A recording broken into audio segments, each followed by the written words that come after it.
আমাদের নবীর পরে আর কোন নবী নাই। কিয়ামত পর্যন্ত যত মানুষ নবুয়তের দাবি করবে এরা সব কাযযাব, মিথ্যাবাদী, কাফের। তারা কি জোরে আওয়াজ করে বলেন? আরো জোরে আওয়াজ করে বলেন। সুতরাং কাদিয়ানীরা কি? যারা কাদিয়ানীর সমর্থক তারা কি? কাদিয়ানীকে যারা সাহায্য করবে তারা কি? কাদিয়ানীকে যারা কাফের না বলবে তারা কি? সুতরাং দেখেন আমাদের শিক্ষা সিলেবাস এত দুর্বল, এখানে গোমাতা শিখানো হয়, নবী শিখানো হয় না। কিসমত আমাদের, ভাগ্য আমাদের, আমাদের কিসমত যে 90% মুসলমান যেই দেশে বসবাস করে এই দেশের শিক্ষা সিলেবাসে নবীকে চিনার, বুঝার, নবীকে মানার স্পৃহা পয়দাকারী কোন লেখাপড়া নাই। পর্দাকে তিরস্কারের লেখাপড়া ঠিকই আছে, কিন্তু দ্বীনকে গ্রহণ করবে সেই লেখাপড়া নাই।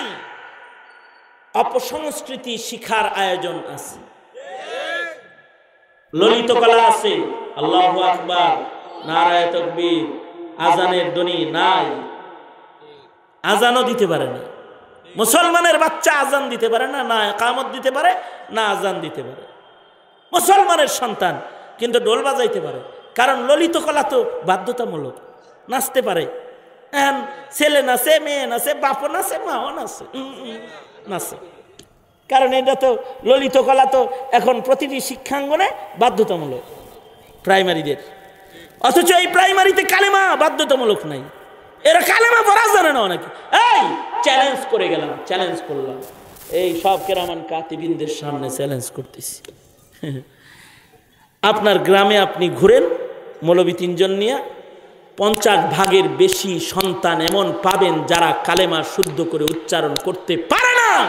চ্যালেঞ্জ করলাম, আপনারাই তো এই মুসলিম সন্তানের পিতা, আপনারাই তো এই মুসলিম সন্তানের মা, কেন আপনার সন্তান কালেমা পড়তে পারে না? হিসাব দিতে হবে আল্লাহর আদালতে, হিসাব দিতে হবে। কোন দায়িত্ব নাই, সব দায়িত্ব মোল্লাগের পড়ছে। কালেমাও পড়ান জানেন না, কাদিয়ানিও চিনান না, সঙ্গত কারণে সন্তান কাদিয়ানি হয়ে যাচ্ছে, নাস্তিক হয়ে যাচ্ছে। মুসলিম ঘরে জন্মগ্রহণ করে এমন সব কথা মুসলমানের মুখে উচ্চারিত হয় যা ঈমান বিধ্বংস করে, ঈমানি জিন্দেগিকে বরবাদ করে ফেলে। মুসলমানের আওলাদ হয়ে এগুলো বলে। সুতরাং আমি বলবো নিজের সন্তানকে, এই দুনিয়ার যত শিক্ষা আছে সব শিক্ষার মূল তন্ত্র হইল পেট, এছাড়া আর কিচ্ছু না।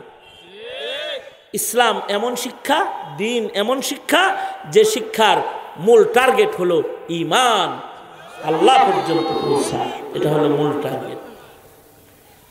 আর দুনিয়ার যত শিক্ষা আছে এগুলোর মূল টার্গেট হলো পেট, পেট, পেট, পেট, পেট, পেট বাঁচাও, দেশ বাঁচাও, বাস এটাই। আর ইসলামের মূল টার্গেট হলো বান্দাকে রবের কাছে পৌঁছানো, এটা হলো ইসলাম ধর্ম শিক্ষা। সুতরাং নিজের সন্তানের ধর্মীয় শিক্ষাকে নিশ্চিত করুন, ইনশাআল্লাহ বলুন ইনশাআল্লাহ। যারা বিয়ে করছেন, যারা করেন নাই, যাদের ঘরে সন্তান আছে, আপনারা আপনাদের নিজ জিম্মায় আপনাদের ঘরের সন্তানের ঈমান বাঁচানোর দায়িত্ব নিলেন। এই দায়িত্ব কি আমি দিছি না আল্লাহ দিছে? কু আনফুসাকুম ওয়া আহলিকুম নারা, কার ভাষ্য? আল্লাহ। তো নিলেন তো দায়িত্বটা, বুঝা নিছেন তো, বুঝা নিছেন তো, বুঝছেন তো ইনশাআল্লাহ। ওয়াদা করেন তাহলে এটাও।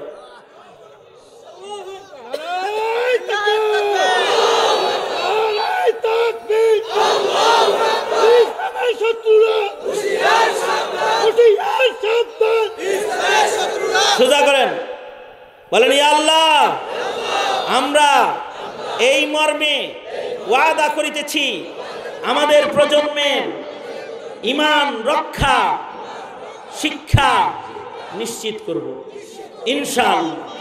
চিল্লায় এখন ইনশাআল্লাহ।